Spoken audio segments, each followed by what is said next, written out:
ఆమె ఓ విద్యావంతురాలు, గిరిజన ప్రాంతీయుల ముద్దుబిడ్డ. ప్రభుత్వ శాఖల్లో ఉన్నత పదవులు చేపట్టి ప్రజలకు విశేష సేవలందించిన మీ ఆడపడుచు. ప్రజలకు ప్రత్యక్షంగా సేవలందించాలి అనే సంకల్పంతో రాజకీయ జీవితంలోకి అరంగేట్రం చేశారు.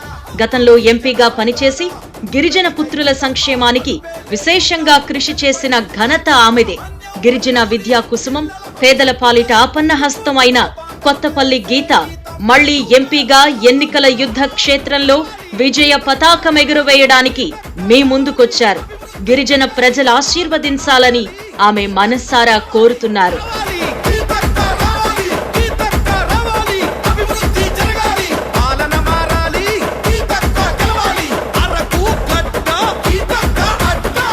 మగవాడు చదువుకుంటే కుటుంబం బాగుంటుంది, అదే అబల చదువుకుంటే సమాజం బాగుపడుతుంది. అటవీ ప్రాంతాల్లో అమాయకమైన గిరిజనులు అభివృద్ధికి ఆమడ దూరంలో ఉంటున్నారు. కష్టాల కొలిమిలో కాలం వెళ్లదీస్తూ జీవితాలను దుర్భరంగా గడుపుతున్నారు. గిరిపుత్రులంటేనే మంచివారు, మాయా మర్మం తెలియని మనుషులు. కానీ వీరిని ఏ రాజకీయ పార్టీలు గుర్తించవు. అందుకే విద్యావంతురాలు, సబ్ కలెక్టర్ గా విధులు నిర్వహించి పేదలకు సేవలందించారు. కేంద్రంలో పరిచయం ఉన్నవారిని ఎన్నుకుంటే గిరిజనులు అభివృద్ధి చెందుతారు. అందుకే కొత్తపల్లి గీతను గెలిపిస్తే అటు బీజేపీ పెద్దలతోనూ ఇటు రాష్ట్ర ప్రభుత్వంతోనూ గిరిజన సమస్యలు ప్రస్తావించి మేలు చేయడానికి అవకాశం ఉంటుంది. కొత్తపల్లి గీత రాజకీయాలకు కొత్త కాదు. అందరి ఆడవారిలా కాకుండా దూసుకుపోయే స్వభావం ఆమెది. ఆమె అందరిలా ప్రమోటెడ్ నాయకురాలు కాదు. స్వశక్తితో రాజకీయాలపై అవగాహన పెంచుకుని ప్రజలకు మేలు చేయాలన్న ఉద్దేశంతో ఉన్నత ఉద్యోగాన్ని సైతం కాదనుకుని రాజకీయాల్లోకొచ్చారు. 2014లో వైసీపీ తరపున అరకు పార్లమెంటుకు పోటీ చేసి గెలుపొందారు. అప్పుడు అటు పాలకొండ నుంచి ఇటు అరకు వరకు ఆమె హయాంలో ఆస్పత్రులు, రహదారులు, మంచినీటి సౌకర్యం, చదువుకున్న యువతకు ఉపాధి అవకాశాలు, జీసీసీతో గిరిజన ఉత్పత్తులకు మార్కెటింగ్ సౌకర్యం వంటి అభివృద్ధి కార్యక్రమాలు చేపట్టారు.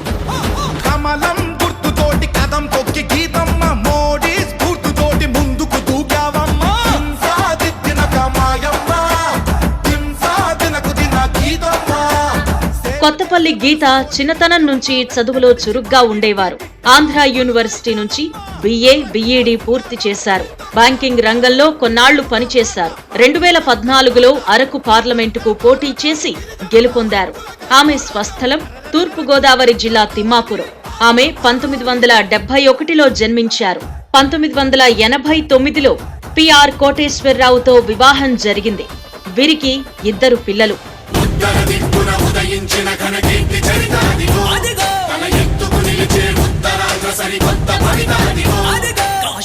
కేంద్రంలో బీజేపీ, రాష్ట్రంలో కూటమి పాలన ఉంటే అరకు పార్లమెంటు నియోజకవర్గాన్ని ఆదర్శ నియోజకవర్గంగా తీర్చిదిద్దుతానని గీత అంటున్నారు.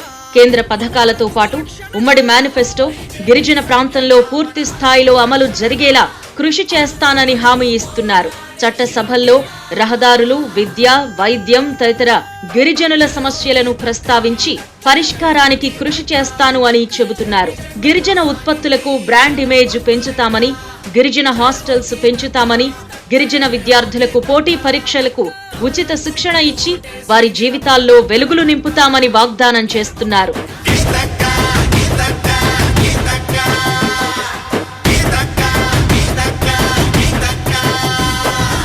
కొత్తపల్లి గీత పార్లమెంటు పరిధిలోని అన్ని నియోజకవర్గాల్లో విస్తృతంగా పర్యటిస్తున్నారు.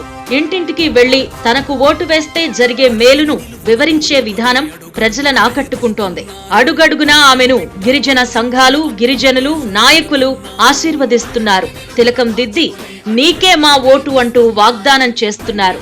మరోవైపు చంద్రబాబు, పవన్ కళ్యాణ్, బాలకృష్ణ గీత గెలుపు కోసం చేసిన ప్రచారం సక్సెస్ అవ్వడంతో ఆమె మెజారిటీ దిశగా వెళుతున్నారు. ఇప్పుడు మోదీ కొత్తపల్లి గీత గురించి చెప్పడంతో గీత గెలుపు సునాయాసమని గిరిజన ప్రాంతాల్లో వినిపిస్తున్న టాక్. గీత రాజకీయ అనుభవం తమ జీవితాల్లో వెలుగులు నింపుతుందని గిరిజనులు అంటున్నారు.